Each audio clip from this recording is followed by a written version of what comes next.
Olá, meus amigos. Vamos a mais um estudo sequenciado do nosso Evangelho segundo o Espiritismo. Neste estudo, nós vamos ver as instruções dos Espíritos que falam a respeito da nova era. Nessa instrução, nós vamos ter a comunicação do Espírito Erasto, que foi discípulo de São Paulo. Dada em Paris, essa comunicação foi dada em Paris em 1863. E vamos ver também uma nota de Kardec. Tanto essa comunicação de Erasto quanto a nota de Kardec vão falar a respeito de Santo Agostinho. Vamos iniciar aqui com a mensagem que nos foi dada por Erasto. Item 11.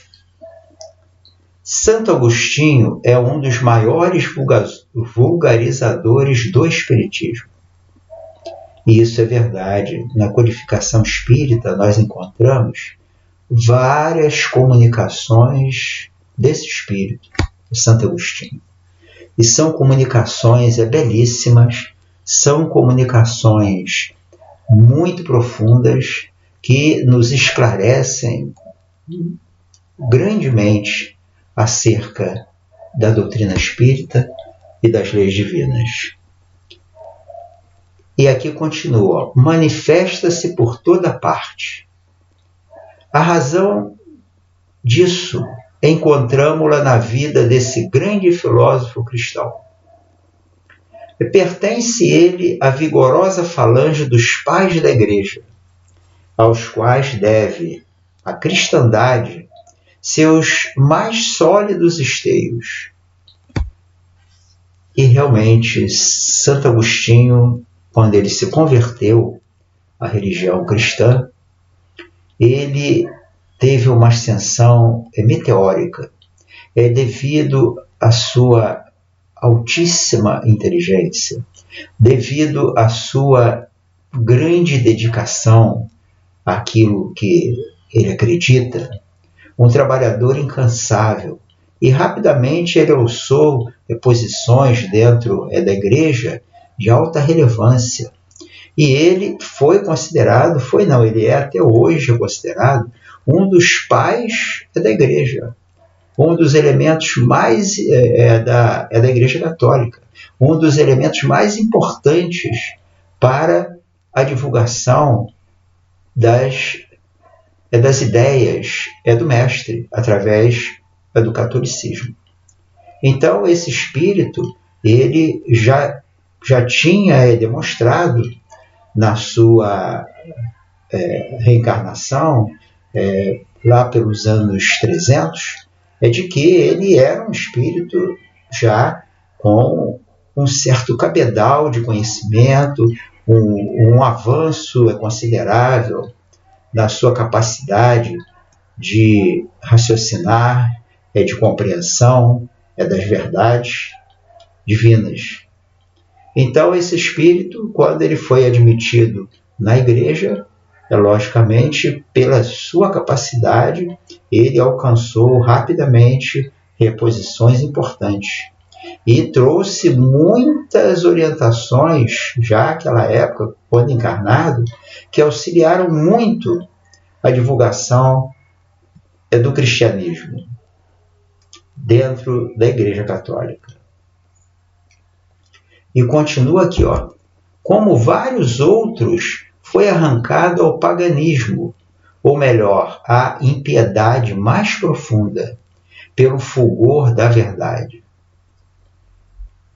Quando entregue aos maiores excessos, sentiu em sua alma aquela singular vibração que o fez voltar a si e compreender que a felicidade estava alhures, que não nos prazeres enervantes e fugidios.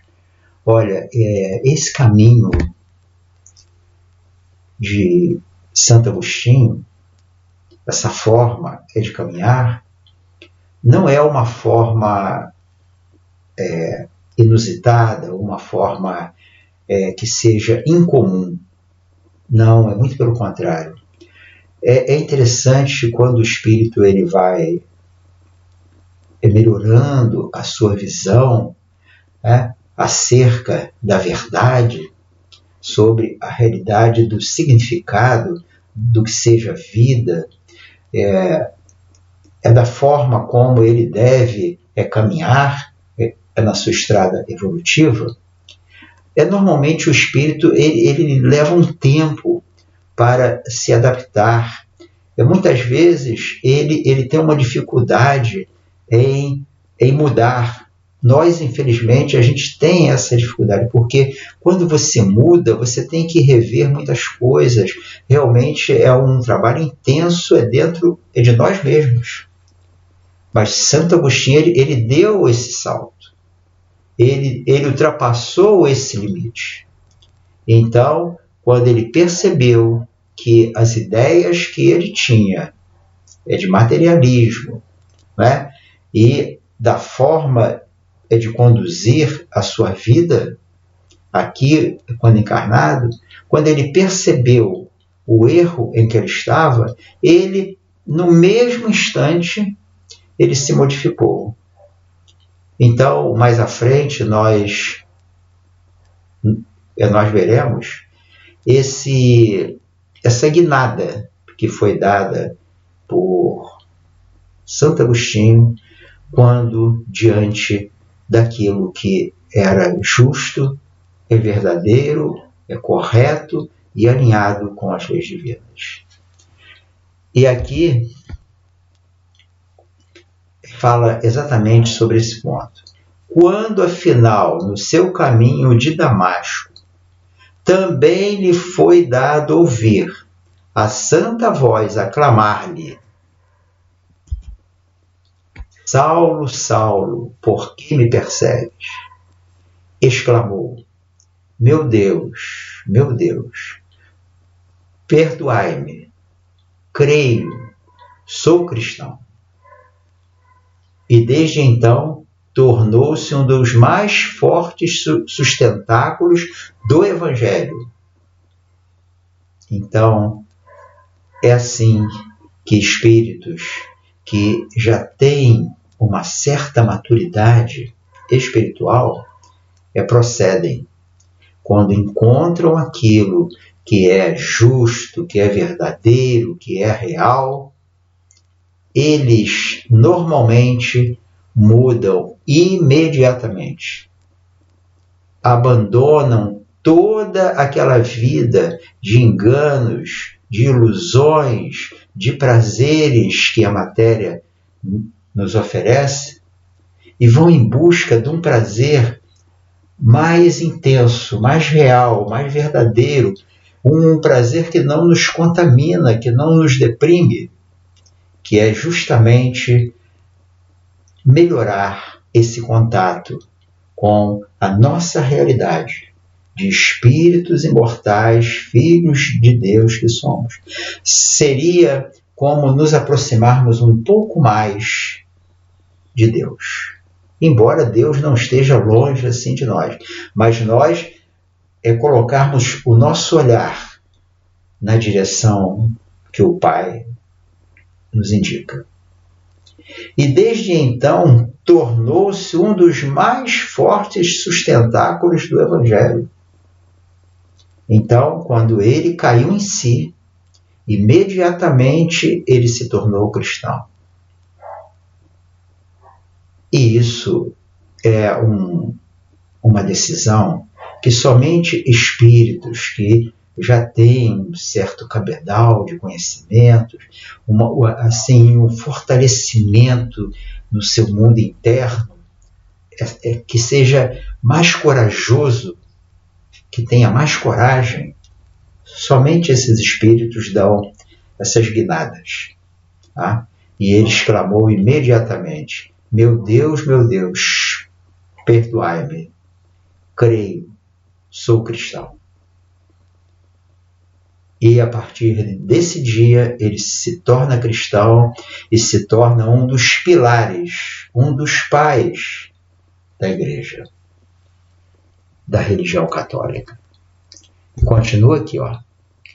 Podem ler-se nas notáveis confissões, esse eminente espírito deixou as características e, ao mesmo tempo, proféticas palavras que proferiu depois da morte de Santa Mônica, sua mãe, que foi canonizada. Estou convencido de que minha mãe me virá visitar e dar conselhos, revelando-me o que nos espera na vida futura. Olha só, ele já estava alinhado com o cristianismo, já era um membro da igreja, e aí, quando a mãe desencarna, ele profere essas palavras: estou convencido de que minha mãe me virá visitar. Quer dizer, ele tinha uma intuição já acerca do que era a morte. Ele já tinha dentro de si uma visão mais verdadeira daquilo que realmente nós somos, espíritos imortais. Mas ele ainda não tinha esse entendimento de uma forma tão clara que ele só conseguiu quando retornou ao plano espiritual. Mas vamos aqui continuar. Que ensinamento nessas palavras, e que retumbante previsão da doutrina por vindoura. Olha só, quando ele fez essa declaração acerca de que a mãe dele o viria visitar, ele já tinha uma intuição já da possibilidade da comunicação com o plano espiritual, que é exatamente através dessa comunicação que a doutrina espírita foi sendo montada, descoberta. Agora, acima de todas essas comunicações, na coordenação de tudo isso, quem estava e está até hoje à frente é o Mestre Jesus. Jesus esteve à frente da primeira revelação com Moisés, veio pessoalmente na segunda revelação, e na terceira revelação ele também estava ali presente, o Espírito que veio e reencarnou para efetivamente colocar essa divulgação das verdades divinas através da orientação do plano maior. Esse espírito aqui encarnado era Kardec. Mas quem estava na coordenação de todo esse movimento é o Mestre. E eu diria, estará sempre à frente, na vanguarda, nos orientando, nos conduzindo, é o nosso Mestre Jesus. E ele mesmo disse: eu estarei convosco até o fim. Quer dizer, até que atinjamos a maioridade espiritual, alcancemos a posição de espíritos puros. E continua aqui, ó. Essa a razão porque hoje, vendo chegada a hora de divulgar-se a verdade que ele outrora pressentira, quer dizer, ele já pressentiu essa verdade, a possibilidade de comunicação com os mortos, ou seja, com os espíritos desencarnados. Se constituiu seu ardoroso disseminador e, por assim dizer, se multiplica para responder a todos os que o chamam. Então ele deu continuidade a essa tarefa de comunicar-se com o plano encarnado, estando ele no plano espiritual. E ele deu muitas comunicações importantíssimas que auxiliaram muito essa divulgação das verdades divinas. E quem nos trouxe isso foi Erasto, discípulo de São Paulo, e essa comunicação que ele dá, falando acerca de Santo Agostinho, foi dada em Paris em 1863. Aqui temos uma nota atribuída a Kardec, que fala também acerca dessa guinada de Santo Agostinho. Ou melhor, dessa abertura de mente e coração que Santo Agostinho deu já na condição de espírito encarnado. Então, aqui essa nota é uma nota que se atribui a Kardec. Vamos ver aqui o que vem aqui escrito. Dar-se-á venha Santo Agostinho demolir o que edificou? Certamente que não. Como tantos outros, ele vê com os olhos do Espírito o que não via enquanto homem. Então aqui, nessa nota, vem nos orientando de que Santo Agostinho, quando encarnado, ele já teve aquele despertamento, saiu da materialidade, saiu das ilusões da matéria e acordou para a vida mais ampla, a vida de espírito. E quando ele chega ao plano espiritual, aí realmente ele começou a ter um olhar muito mais profundo. Nós, quando estamos encarnados, a matéria exerce sobre nós uma grande influência que, de certa forma, diminui a nossa capacidade de visão. E aí nós vemos a vida com óculos da materialidade. Então, quando o espírito ele desencarna, ele é como se ele levantasse um pouco esse véu que obscurecia a sua mente, a sua visão. Então, ele liberta sua alma, aqui continua a nota, né? Entrevê claridades novas, compreende o que antes não compreendia. Então o espírito tem uma abertura, né? Poxa, ele passa a entender que a morte não existe, que ele é um ser imortal, tá? E que ele está em evolução. Então ele compreende os meandros dessa evolução. Ele é orientado sobre o que fazer para evoluir, para crescer. E Santo Agostinho, que já tinha uma abertura da sua mente, aí isso se ampliou enormemente no plano espiritual. E aí ele deu essas comunicações, embora ele tenha sido membro da Igreja Católica, que negava a reencarnação, negava a comunicação com os mortos. Mas a doutrina espírita veio nos mostrar que isso não é só possível, que isso realmente acontece. E acontece muito mais vezes do que nós imaginamos. Muitas vezes os espíritos são eles que nos dirigem, que nos orientam.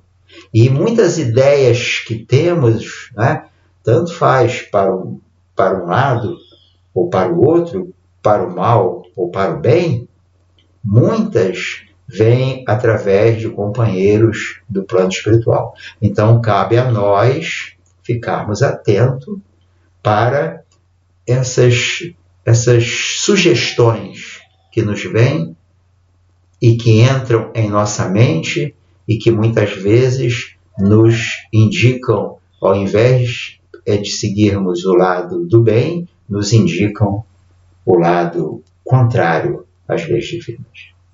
Então, aqui, olha, novas ideias lhe revelaram o sentido verdadeiro de algumas sentenças. Quer dizer, a mente dele em contato com o plano espiritual, né? E tendo essa possibilidade de experienciar essa vida ali, a mente dele se ampliou, a sua visão ficou mais clara. E continua aqui, olha. Na Terra, apreciava as coisas de acordo com os conhecimentos que possuía. Desde que, porém, uma nova luz lhe brilhou, pôde apreciá-las mais judiciosamente. Quer dizer, quando Santo Agostinho ele descobriu a verdade, quando ele percebeu que a condução que a vida dele, né, que ele estava dando à sua própria vida física, ele percebeu que ele estava num caminho equivocado, ele imediatamente deu a guinada. Então, isso, eu vou repetir, a característica de espíritos mais avançados. Espíritos menos avançados são mais tímidos, mais temerosos. Ah, não, deixa eu ver, deixa fulano ir primeiro e depois eu vejo, né? Se der certo aí para ele eu vou, entendeu? Mas espíritos com maior elevação, com uma capacidade de observação mais aprofundada, espíritos mais elevados, eles não têm nenhum assim temor quando encontram a verdade de mudar imediatamente. E continua aqui, ó. Assim é que teve de abandonar a crença que alimentava nos espíritos íncubos e súcubos, e o anátema que lançara contra a teoria dos antípodas. Vamos entender aqui essa frase, né? Aqui, olha, só para nós entendermos aqui, eu coloquei uma nota aqui. São espíritos súcubos e íncubos, são demônios de várias tradições culturais que buscam mulheres e homens para sexo. Qualquer tipo de demônio pode assumir esse papel. Súcubos tomam forma feminina para atacar homens durante seus sonhos, enquanto íncubos fazem o contrário. O objetivo deles é roubar a energia vital da vítima. A palavra íncubo vem do latim incubare, deitar em cima, e súcubo deriva de sucumbere, deitar embaixo. Então, era a teoria, não é? Era a visão do nosso companheiro, né? Nosso irmão maior, claro, muito maior do que nós, é Santo Agostinho. E quando ele se viu radiante de um conhecimento mais puro e mais elevado, ele realmente abandonou imediatamente essa sua visão e esse seu modo de vida. Então, e ele abandonou essa crença. E ele, a sua luta, né, condenando ali, a teoria é contrária a essa que ele adotara na crença nesses demônios, né? E a sua ravidez é pelo sexo, e ele rapidamente ele não lançou mais anátema, ou seja, ele não foi mais contra as ideias daqueles que o combatiam. Ao contrário, ele viu que aqueles que o combatiam para se afastar desse tipo de vida estavam certos. Imediatamente. Ele não pensou duas vezes. Assim como Paulo, que Paulo se converteu de um momento para o outro. No mesmo instante que ele teve a visão do mestre, que ele fez aquela pergunta, né? que é conhecida em toda a humanidade: Saulo, Saulo, por que me persegues? Nesse instante, Saulo se modificou. Saulo deu a sua guinada e Santo Agostinho também deu a sua guinada, quando ele percebeu que estava em erro. Agora, o cristianismo se lhe mostra em toda a pureza. Pode ele, sobre alguns pontos, pensar de modo diverso do que pensava quando vivo, sem deixar de ser um apóstolo cristão. Bom, quando encarnado, ele se voltou para a religião, né, para o catolicismo. Agora, ao desencarnar, ele percebeu que havia muito mais coisas, havia muito mais informações. A questão não era tão simples como era colocada assim pela igreja. Haviam meandros muito mais interessantes, mais profundos e mais complexos. Mas só quando ele desencarnou ele pôde perceber isso. E assim que ele percebeu, ele passou a ser um dos auxiliares do Mestre Jesus na construção e divulgação da doutrina espírita. Então ele era voltado totalmente para a vida material, teve a sua guinada se voltando para a fé cristã. Ao desencarnar, ele deu outra guinada, se voltando para a terceira revelação. E foi um dos espíritos que trabalhou sob as ordens do Mestre na divulgação da terceira revelação, ou seja, a doutrina espírita. Sem renegar a sua fé. Aliás, a sua fé em Deus e no Cristo, ela se tornou mais forte, mais aprofundada, se tornou uma fé raciocinada. Então, realmente, Santo Agostinho é um espírito de coragem, de elevação e diante da necessidade de uma mudança para melhor, ele não pensa duas vezes. Nós ainda protelamos, ficamos ali observando, ali pesando, e o tempo vai passando. Ele não. Quando ele percebeu a realidade, imediatamente ele se torna cristão. E quando desencarnou, teve contato com o plano espiritual, e imediatamente ele passou a ser um dos maiores cooperadores na divulgação desta doutrina de luz, que é a doutrina espírita. Pôde, sem renegar a sua fé, constituir-se disseminador do espiritismo, porque vê cumprir-se o que for predito.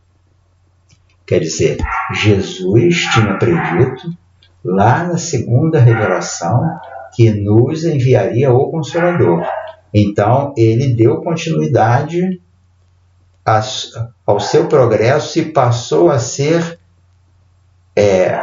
um dos divulgadores do Espiritismo, que é a terceira revelação, trabalhando sob as ordens do Mestre Jesus. Grande espírito esse Santo Agostinho. Proclamando na atualidade, outra coisa não faz senão conduzir-nos a uma interpretação mais acertada e lógica dos textos. Olha só, Santo Agostinho ele vem nos esclarecer, nos detalhar as orientações para que possamos compreender de forma mais profunda e acertada o que vem a ser a doutrina espírita. Então, é um espírito realmente que está muito acima da média. E continua aqui, ó. O mesmo ocorre com os outros espíritos que se encontram em posição análoga. Quer dizer, não é só Santo Agostinho, tem vários espíritos. Os espíritos que trabalharam na divulgação da doutrina espírita são espíritos de alta escola. Então, esses espíritos realmente tiveram esse papel relevante, nos trazendo a terceira revelação. E Kardec, aqui reencarnado, foi quem esteve na linha de frente para divulgá-la aqui na crosta dessa escola planetária, o nosso planeta Terra. Então, obrigado, Kardec. Obrigado, Santo Agostinho. Obrigado a todos esses espíritos que trabalharam e continuam a trabalhar. O trabalho ele não está encerrado. Eles continuam a trabalhar, nos intuindo, nos mostrando o melhor caminho, que é o caminho do bem, do amor ao próximo, o caminho mais alinhado com Jesus, com as verdades divinas. Eles continuam a sua tarefa. E há muito mais coisas a serem reveladas. Mas, por enquanto, é o que conseguimos suportar pela nossa incapacidade, pela nossa pouquíssima elevação, que nós aqui, espíritos deste planeta, nós temos. E assim fechamos mais um estudo do nosso Evangelho. Eu desejo muita paz a todos e caso queiram ampliar ou discutir mais algum detalhe a respeito desse estudo, entre em contato com o nosso canal no YouTube, inscrevam-se a fim de que possamos trocar ideias, conversarmos a respeito dessa doutrina maravilhosa. Muita paz, meus irmãos. Graças a Deus.